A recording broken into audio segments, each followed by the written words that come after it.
ادھیرا ایسے نہیں کرے گی، وہ صرف آہن سے محبت کرتی ہے۔ الینا نے فرش پر نظر جمائے، اذان سے زیادہ جیسے خود کو باور کروایا تھا، یہ جانتے ہوئے کہ آہن اب اس دنیا میں بھی نہیں ہے۔ اور پھر تم بھی تو، الینا مزید کہتے کہتے رک گئی۔ میں کیا الینا؟ اذان نے کھوجتے لہجے میں استفسار کیا۔ تم محبت نہیں کرتے ادھیرا سے؟ الینا نے اس کی جانب نظر اٹھاتے اسے جتلا دیا تھا۔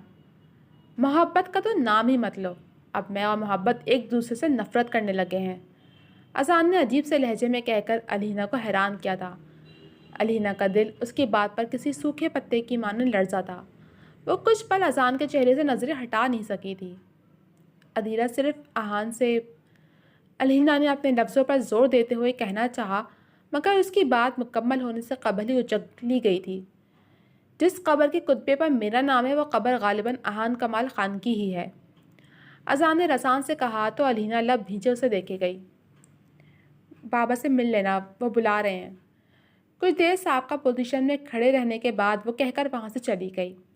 یہ پہلی بار تھا جب الینا لاشاری نے کوئی جواب نہیں دیا تھا، جبکہ اذان اس کے جواب کا منتظر تھا۔ الینا کو اذان کی بات نے ہمیشہ سے زیادہ تکلیف پہنچائی تھی۔ وہ جو تلخ باتیں اور الینا کو برا بھلا کہہ جاتا تھا، ان سے الینا کو وہ اذیت نہیں ملتی تھی جو اذان نے اپنا نام کسی اور کے نام کے ساتھ لے کر اسے پہنچائی تھی۔ کافی دیر وہ الینا کی باتوں اور بدلے بدلے انداز کو سوچتا رہا، مگر کچھ سمجھ نہ آنے پر جھنجھلا اٹھا۔ دل جو کہہ رہا تھا دماغ اسے ماننے سے انکاری تھا۔ ہر سوچ اور ہر بات کو پس پش ڈالتا وہ معراج لاشاری سے ملنے چلا گیا، جن کے ساتھ ڈھیروں باتیں کرتے وقت کے گزرنے کا احساس نہیں ہوا تھا۔ رات اس نے معراج لاشاری کے سراپا پر ان کے ساتھ ان کے کمرے میں ہی گزاری تھی۔ وہ سمجھ گئے تھے کہ اذان کو کوئی چیز پریشان کر رہی ہے، اس لیے وہ اسے اپنے ساتھ مصروف رکھے ہوئے تھے۔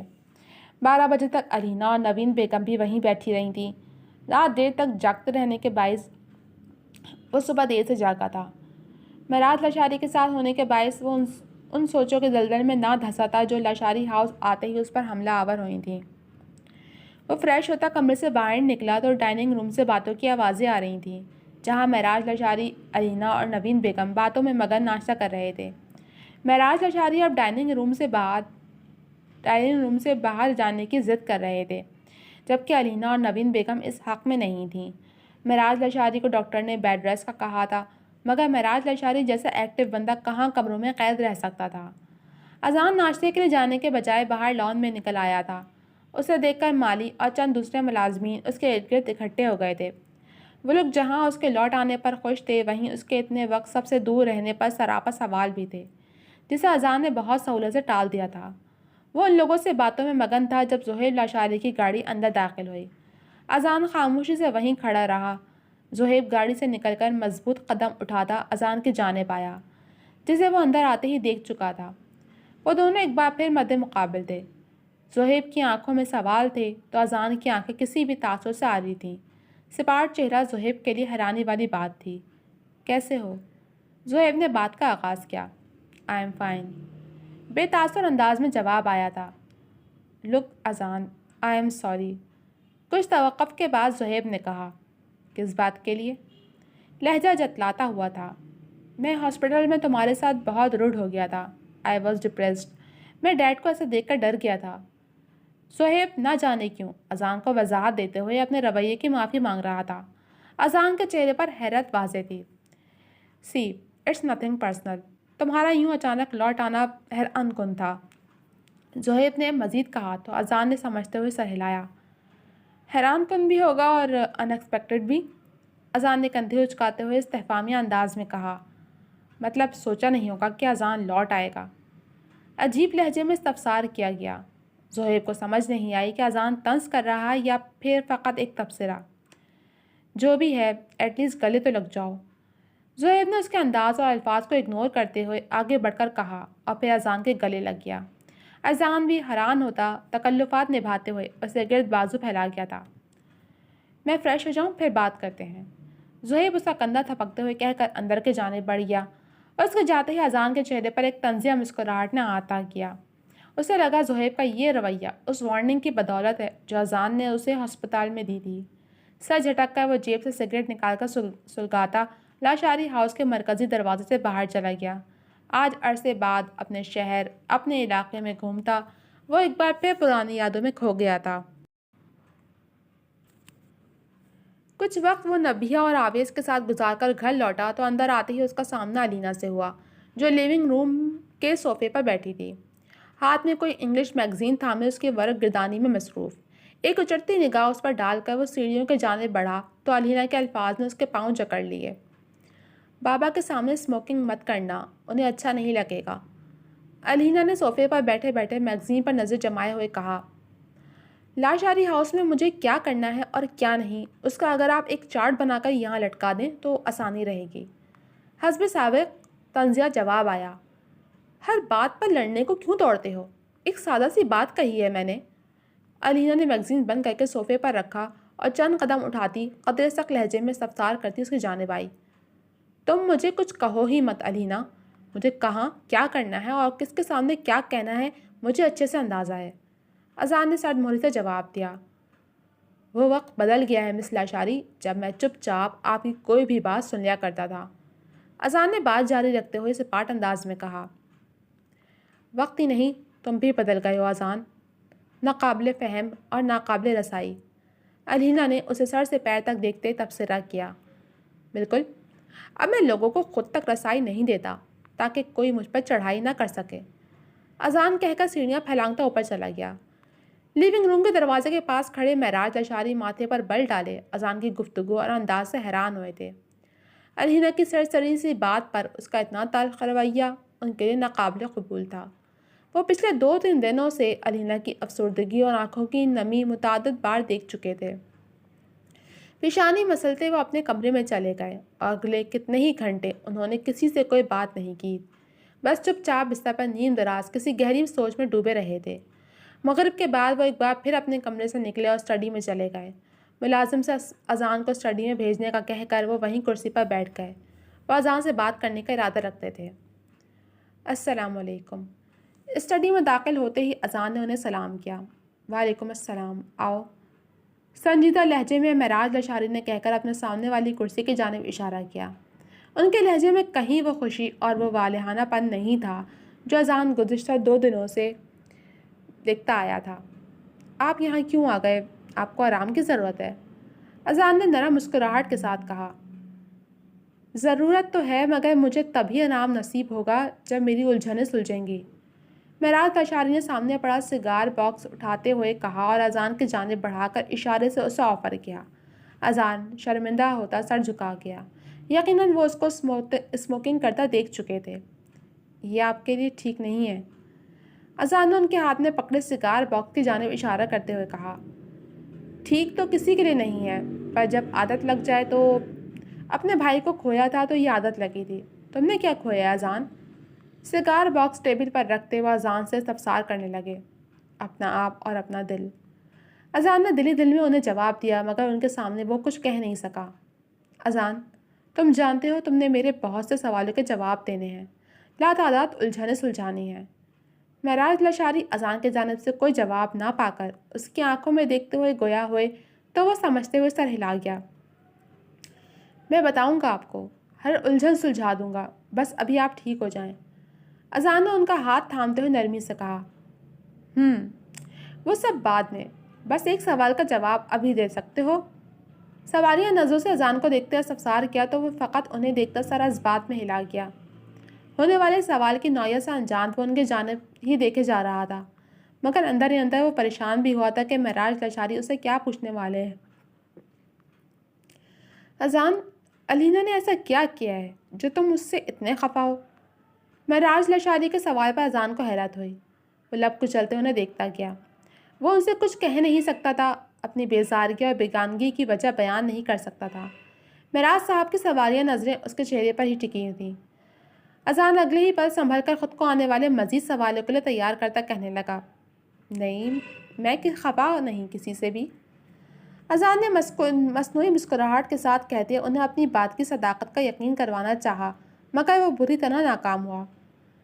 مجھے ایسا نہیں لگا، جہاں وہ ہوتی ہے وہاں سے اٹھ کر چلے جاتے ہو، اس کی موجودگی میں تم کمرے میں آنا گوارا نہیں کرتے، اس کی سادہ سی بات پر تم خاصے تلخ ہو جاتے ہو، اور اس کے کسی سوال کا جواب ٹھیک سے نہیں دیتے۔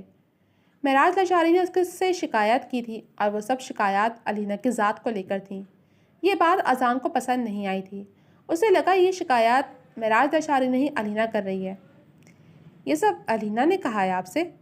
اپنے لہجے کو کافی حد تک نارمل رکھتے ہوئے وہ اپنے ذہن میں اٹھتا سوال پوچھ بیٹھا، چاہ کر بھی اپنے لہجے سے جھلکتی سختی اور صد مہری کو معراج لاشاری سے مخفی نہیں رکھ پایا تھا۔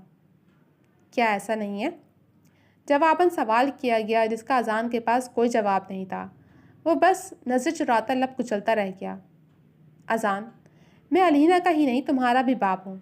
تمہاری آنکھوں میں پنپتے جذبوں کو سمجھ سکتا ہوں۔ پہلے جب علینا کو دیکھ کر تمہاری آنکھیں چمکنے لگتی تھیں، اس کے ارد گرد ہوتے تھے تو ایک انوکھی سی خوشی تمہارے وجود سے جھلکتی تھی۔ اب وہ مجھے سب ڈھونڈنے سے بھی نہیں مل رہا۔ معراج لاشاری نے اندر تک جھانکتی نظروں سے اذان کو دیکھا تو وہ نظر چرا گیا۔ وہ اس کی دلی کیفیات سے واقف تھے، یہ سوچ کر اذان ان کے سامنے نظر نہیں اٹھا پایا۔ وہ علینا کے باپ تھے اور ایک باپ کے سامنے اس کی بیٹی کو لے کر ایسا اعتراف کرنا اس کے لیے مشکل تھا۔ ایسا نہیں ہے، بس کافی وقت بعد اذان نے بہانہ بنانا چاہا مگر بری طرح ناکام ہوا۔ اگر ایسا نہیں ہے تو بہت اچھی بات ہے، معراج لاشاری نے اسے دیکھتے ہوئے کہا۔ انہوں نے اس کے جھوٹ کو جھٹلایا نہیں تھا۔ دیکھو اذان، میں اپنی علینا کو افسردہ نہیں دیکھ سکتا اور تمہاری ناراضگی اس کے لیے قابل برداشت نہیں ہے۔ وہ بہت دکھی رہنے لگی ہے۔ اب جلد سے جلد جو بھی لڑائی ہے اسے نپٹاؤ۔ معراج لاشاری نے بات جاری رکھتے ہوئے کہا تو اذان پہلو بدل کر رہ گیا۔ آپ ان سب باتوں میں مت پڑیں، آپ کو بس اپنی صحت کا خیال رکھنا ہے۔ اس نے موضوع بدلنے کی نیت سے کہا۔ اب اس سلسلے میں معراج لاشاری سے نہیں، وہ علینا لاشاری سے بات کرنے کا ارادہ رکھتا تھا، بلکہ اس سے الجھنے کا۔ ہاں، صحت کا خیال تو رکھنا ہی ہے۔ جلد سے جلد ٹھیک ہو کر اپنے بچوں کی شادی دیکھنی ہے مجھے۔ معراج لاشاری کی بات پر اذان نے چونک کر ان کی جانب دیکھا۔ وہ کچھ سوچ یا سمجھ پاتا اس سے پہلے ہی معراج لاشاری نے اگلا دھماکہ کیا۔ میں چاہتا ہوں جلد سے جلد تمہارا اور علینا کا نکاح ہو جائے۔ میری زندگی کا کوئی بھروسہ نہیں ہے، اسے تمہارے نام سے جوڑ کر میں پرسکون ہو جاؤں گا۔ وہ معراج لاشاری کی پوری بات سن ہی نہیں پایا تھا، بس اس کے اور علینا کے نکاح کی بات نے اس کی سمجھ بوجھ ہی چھین لی تھی۔ یہ سب ایسے تو نہیں ہونا تھا، ایسا تو اس نے تصور بھی نہیں کیا تھا۔